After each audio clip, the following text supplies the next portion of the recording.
wọn láì láṣọ lọ́rùn pàákà ó tàgbérò ọmọ eriwo ẹgbọ́n ta ló gba kánbó lọ́wọ́ imú tó gbà kàtà lọ́wọ́ akétì tó gbẹ̀dùn lọ́wọ́ àwa Yorùbá tó ìkégi nígbó ìtàn ṣetán báyìí ó ń sọra rẹ̀ nínú VCD tá a pe àkọlé ẹ̀ ní àpérò ọmọ Yorùbá.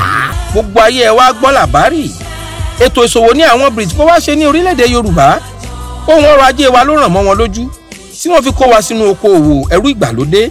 ọmọ Yorùbá tàtà ẹ̀yìn dà ó yá báyìí kájọ gbéná wojú àgàn alọ́ni lọ́wọ́ gbàjẹ́ gàba lórí ẹni a kì í ṣàjákèrè mọ́dọ̀ lókun ẹni. gbogbo ọmọ Yorùbá tí ẹ mọ ọkùnrin kan tí wọ́n ń pè ní Apero Smith ẹ mọ̀ ó yẹ ẹ wá gbọ́ làbárì.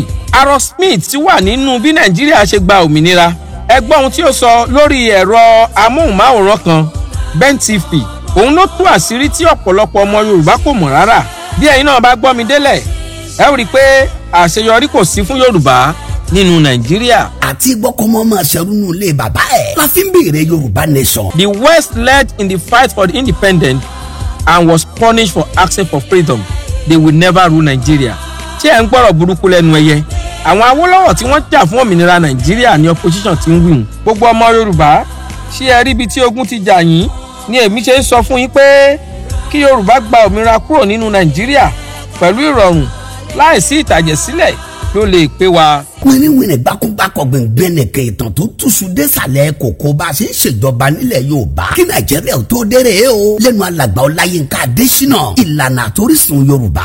ọmọ Yorùbá ibi tí ogun ti jà yín ni mò ń tú fún kó wà ogun oṣó tàbí àjẹkọ́ ló ń ṣe Yorùbá ogun àti èdè Nàìjíríà ló ṣàkóbá fún wa. VCD yìí ti jáde ó mìlú tìtìtìtì àpérò ọmọ Yorùbá làkọlé ẹ̀ marketed and distributed by Bookdanford Films and Marketing the favoured marketer number 13 Ebinpejo Lane Ìdúmọ̀tà Lagos. gbogbo ẹ̀yin tẹ́ fẹ́ jẹ́ alágbàtà VCD yìí ẹ máa pe 08034089779 VCD àpérò ọmọ Yorùbá ìtàn tó kẹnu tó tú pẹ̀rẹ̀pẹ̀rẹ̀ ni ẹ̀rọ akẹ́gbọ́ kẹ́ wò ó kọjá bẹ́ẹ̀.